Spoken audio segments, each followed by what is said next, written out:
Hey, good morning or good afternoon or good evening, whatever time it is, wherever you're watching this. It's been a minute. It's been a while since I've done one of these, and I've actually never done a video. This is brand new, so bear with me. Uh, I hate doing videos because I just hate them. But anyway, I'm going to try this. I'm going to try to upload to YouTube and see how this goes. But anyway, yeah, it's been a minute. I haven't done a podcast since the whole quarantine thing started. Uh, it's been hectic. Has anybody else been busier now that you're actually quarantined and social distance and all that and working from home more than you ever were? I mean, I am. I was working from home, and then everything kind of just landed all on top of us all at the same time, and it has been insanely crazy hectic. But you know what, I'm blessed to still have a job when so many others don't, and I'm not going to complain at all. um, anyway, again, because this is a video, and this is why I don't do videos, because I struggle a lot with what I want to say and I lose my train of thought. So bear with me, guys, bear with me. Anyway, if this is your first time listening to this podcast, please forgive me that this is definitely not professional. I don't have all of the fancy gadgets to make it sound great. I mean, I'm on wired Apple headphones and an iPhone, guys. That's all I got. Okay, so I can't promise you high quality. I can't promise you that there won't be hiccups or bad signal or anything like that. But I can promise you that whatever I say is definitely from the heart. It's from a real person who struggles with the real things that all of us struggle. So I can say that. Um, anyway, I wanted to. Actually, the reason for my video is actually kind of twofold. It's I wanted to, one, today's topic is all about perspective and keeping things in the proper perspective. And two, I wanted to introduce you to someone uh, who is the reason for this entire keep going in the movement. He has been the inspiration of me creating this nonprofit and trying to get it off the ground. But I will introduce you to him later. Right now, I kind of want to just talk about keeping things in perspective. You know, it's so easy right now with everything going on with COVID-19 and the stock market the way it is, and if you're in oil and gas, my prayers up to you. So am I. The struggle is real, you know. But you know, for the first time, at least in my lifetime, and from what I can remember learning about, for the first time in a very long time, in almost 100 years, the entire world is feeling the exact same way. There is a lot of anxiety. There is a lot of doubt. There is a lot of fear. Whether it's because of COVID-19, whether it's because of the stock market crash, whether it's because of the layoffs that are happening, you know, regardless of your personal reason of what you're feeling, I need everybody out there that's listening and watching to know that you are not alone in what you're feeling. We are all feeling that. And even, you know, the most holiest of holy, they are still feeling it. They have a peace, and I will say that, you know, I'm certainly not the most religious person in the world, and I have a lot to learn. And by religious, guys, I don't mean man-made religion. I mean relationship with the big guy upstairs.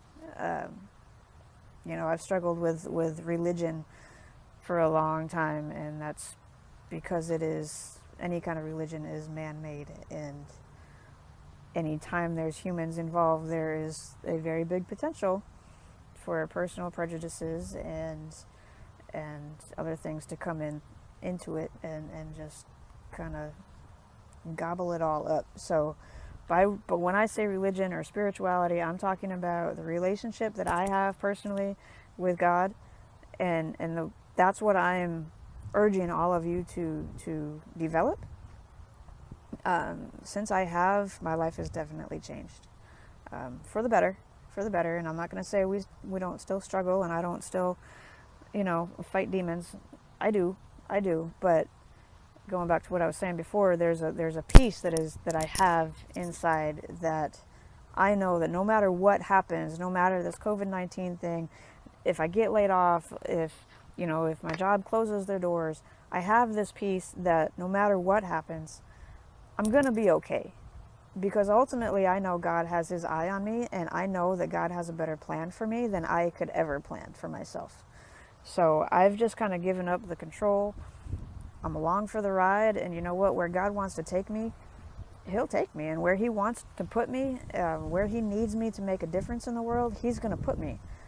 And whether that's in Houston, Texas, whether that's at my current job in my office, or whether that's working from home and making a difference at home in my family, or somewhere else, I don't know. But I do know that wherever he wants me, that's where it's going to be, and that's what's going to happen. And he is in control, and his plans for my life are way better than anything that I could even possibly imagine. So that's what I mean by religion.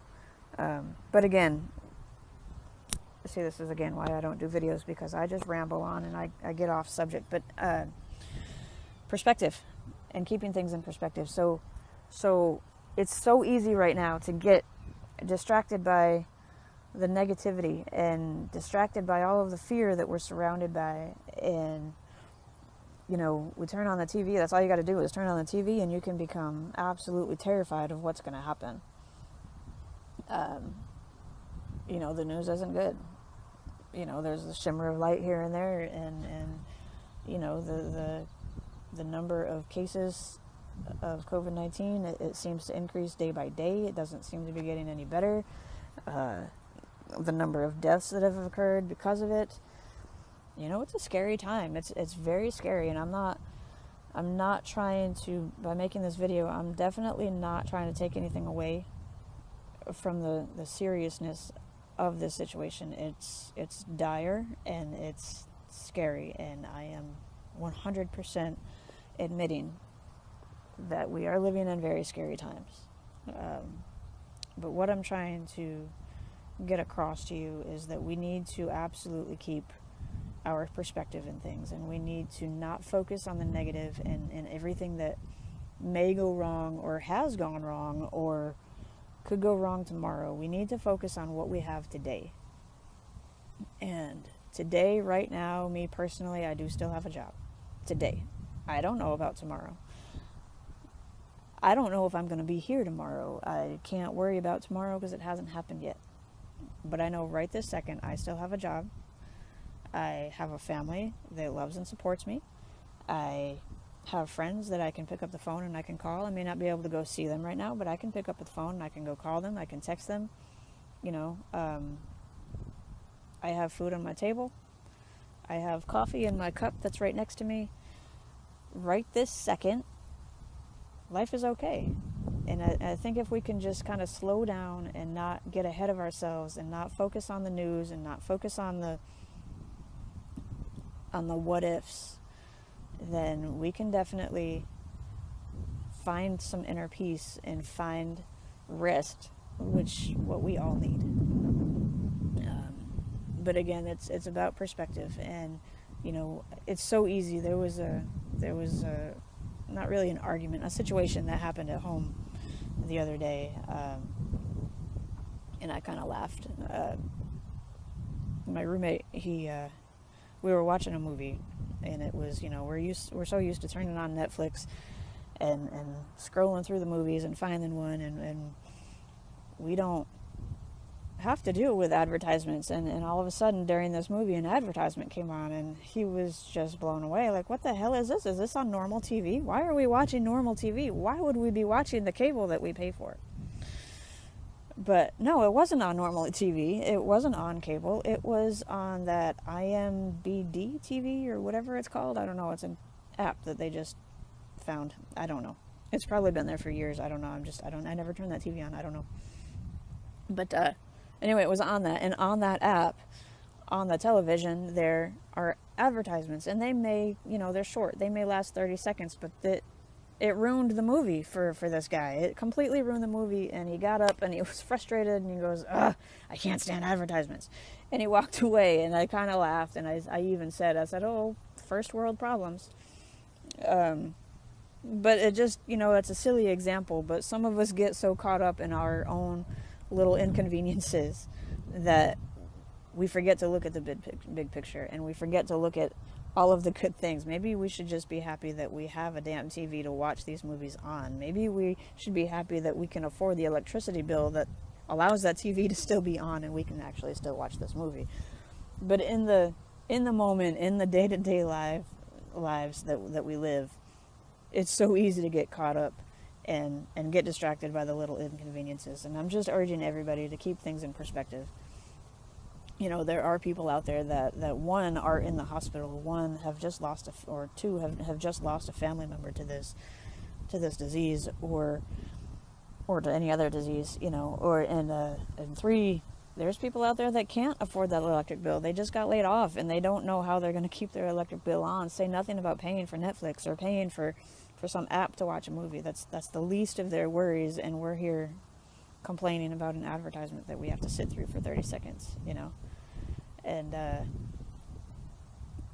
so perspective, it's all about perspective, and another aspect of that is I don't have a really good example. I'll try to think of one by the time I'm done talking, but another example of perspective is looking at a situation that is happening.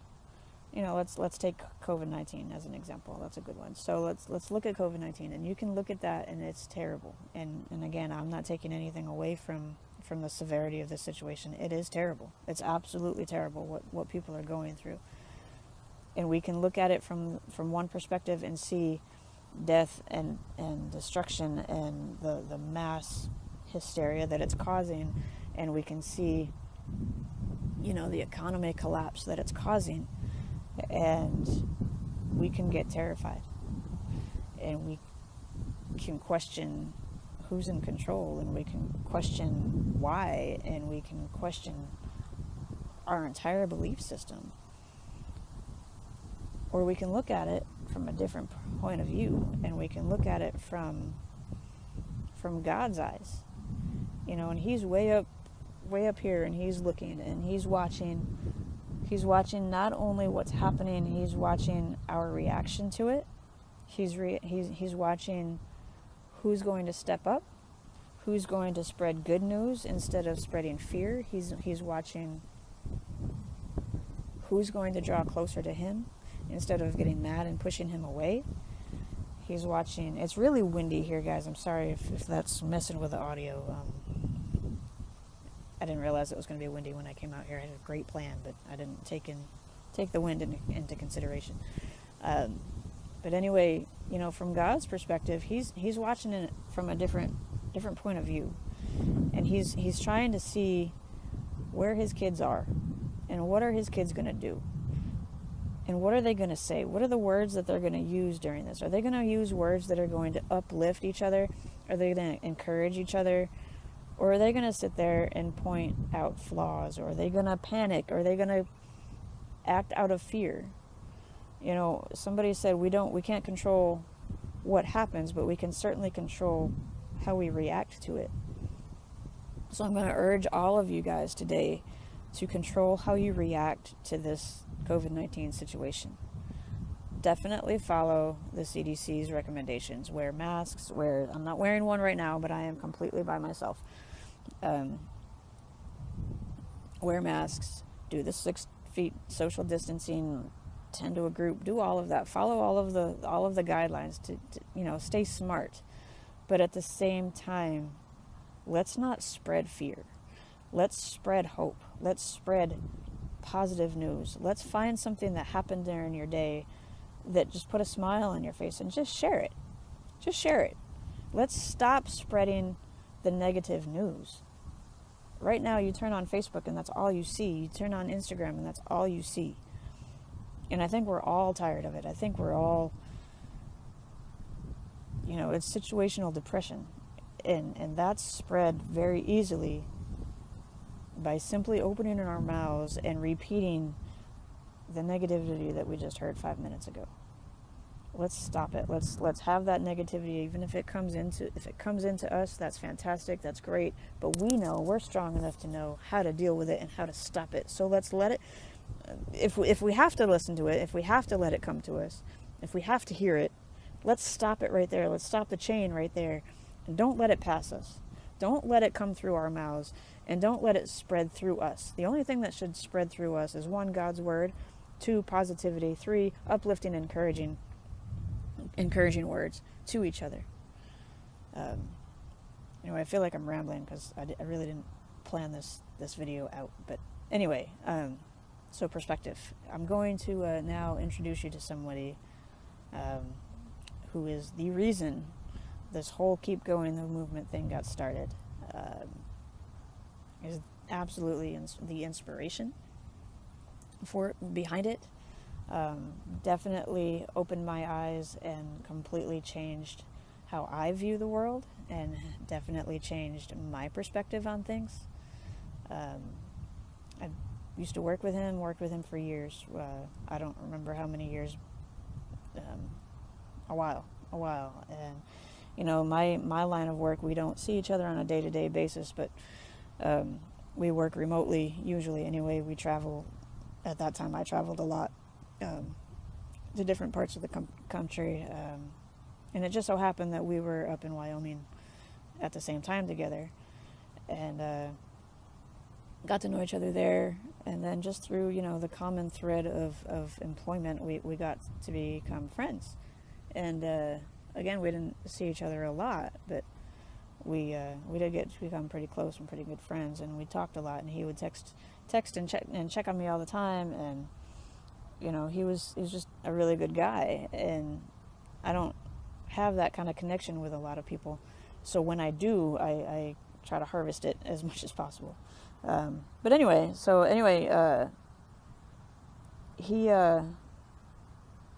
he would talk a lot back in the day about, you know, wouldn't necessarily talk about suicide, but talked about, you know, motivation to keep going.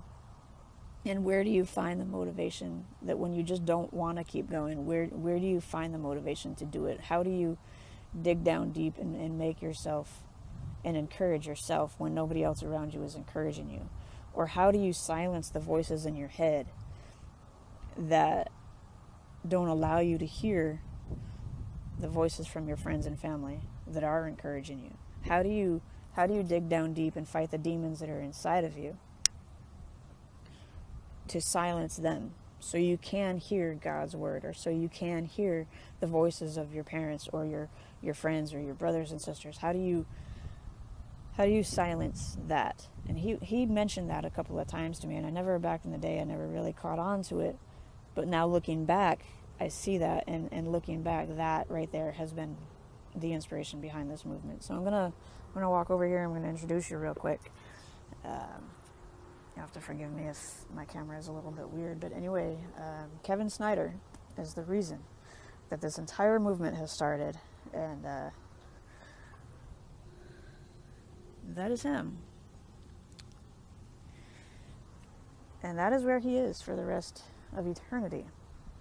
Kevin took his own life back in 2016, April of 2016. It was a month after my dad passed away. The last conversation I had with him, he had called me, and I was still in Virginia right after my dad passed away. He'd called me to check on me, and you know, told me to hang tough, stay cool. He always said, stay cool. You know, a couple of weeks later, I was back in Houston, and he did text me, and he asked me to go for a beer with him. He just, you know, wanted to check on me and see how I'm doing, and sure, I needed a beer by that time. And, you know, I was busy and going through my own thing, and just didn't feel like talking, just didn't feel like going anywhere, and I told him no. And long story short, he took his own life a couple of days later. And that hit me, and I think a lot of it was the timing, because I did just lose my dad. I was going through my own depression. I was trying to figure out how to silence my own demons, and to hear that he actually ended his life, and knowing that he had fought depression for years and years and years, and knowing that in that moment,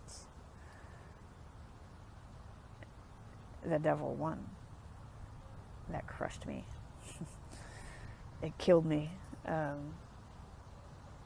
And for a moment, guys, I'll be honest, for a moment I wanted to join him. I wanted to go with him, because in that moment I didn't see a way out. I didn't see how things could get any better.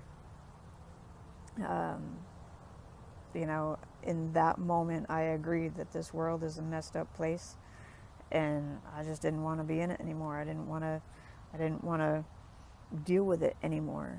And there was too much heartache, and no matter what you did, you were always going to get your heart broken. And you know, all of the negative things that all of us feel all of the time. You know, we all, at one point in our lives, we all feel all of the things that he was feeling in that one moment.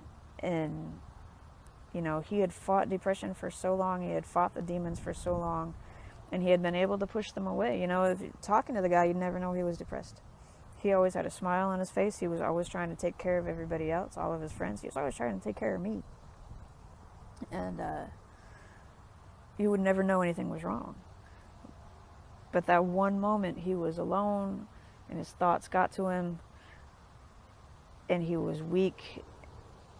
I'm not saying he was a weak man. I'm not saying that. Don't get it twisted. I'm not saying that at all. I'm saying in that moment of weakness that we all have, the devil was able to get him.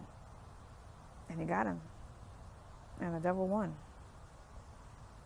And I had to, you know, after I got out of my own depression, and after I was able to get some perspective on the situation, I realized that if I just let it be like that, if I just let it go and let him just pass and let it stay there, then yeah, the devil did win. The devil definitely won. So I had to do something to let the devil know that no, he didn't win at all. And the only thing I could come up with was to carry on Kevin's legacy, and to carry on with the conversation that we had on a number of occasions of how do you stop the devil from winning? How do you silence those voices? How do you fight those demons? And the only way I can do that is to create this foundation or this movement in his honor. So that's the reason this whole movement got started. That's the reason I'm going to keep going with it. That's the reason behind every podcast, behind every post, behind every t-shirt that I make, behind every video that I may or may never make again. He is the reason. He's not the only reason. That guy up there is the main reason. You know, God has brought me out of some really dark places that very few people know about. I don't broadcast it. I don't talk about it. Those that are closest to me, those that lived with me at the time, they know how dark it got. And God is the only one that has brought me out of that. He's the only one that has opened my eyes, again, changed my perspective, and shown me a world that, although it is a very broken world, and especially right now, it's very broken. People are hurting. Hearts are broken. Although it's a broken world, it's still a world that God gave us to live in. It's still a world that, you know, the trees are blooming.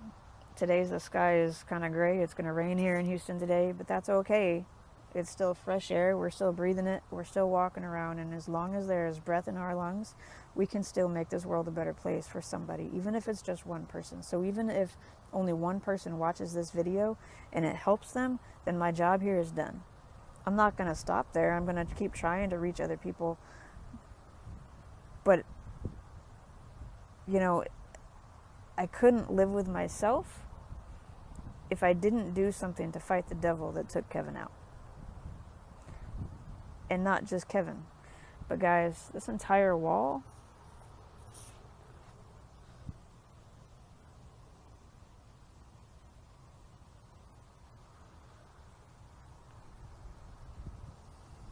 Now, they didn't all die from suicide. This is at the Veterans Memorial. They didn't all die of suicide. Some of them fought foreign wars and sacrificed themselves for us and for our freedom. And again, talking about perspective, if we don't do something to make this world better, then what did they die for? We need to honor them. We need to honor their legacies. And it's our duty, I really feel like it's our duty, to make this world a better place. And that's all I'm trying to do. So you guys, I've rambled on long enough. I didn't plan out what I was going to say in this video, but I just really felt the need to put that out there. And the perspective thing is a huge thing when it comes to fighting the devil and fighting those demons. And we can get so bogged down with negative thinking that it's really hard to dig ourselves out of that hole. And if we can just change our perspective, and the Bible is full. I know I'm trying not to make this just a church group. I'm trying to reach people that don't necessarily go to church, and I'm definitely trying to reach people that don't even believe in God, because I was that person once. I'll be honest. I didn't believe in him, and then when I started believing in him, I didn't like him. I was mad, because how the hell can you let these bad things happen? And you say you're God. You say you say that you can do all things. Well, then, in a snap of your fingers, you could make all of this shit go away. You could make COVID-19 go away. He absolutely could. And now that I have some different perspective, now that I've lived a little and have learned a little, I see that, yeah, he could take all of the pain away. And if he did, just like that, and the world was perfect, where would we be? What would we have learned? Would we have learned anything? Would we change our ways at all? Or would we just become complacent and say, oh, well, we can do whatever we want. It's free will. We can do anything that we want. We can destroy the earth. We can destroy humanity. We can destroy the economy. And just like that, God will fix it. God doesn't want us to become complacent. He's using us as his tools to fix this world. He's using us as his tools.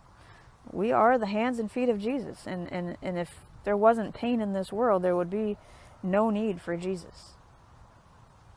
My Pastor Jeremy Foster with Hope City.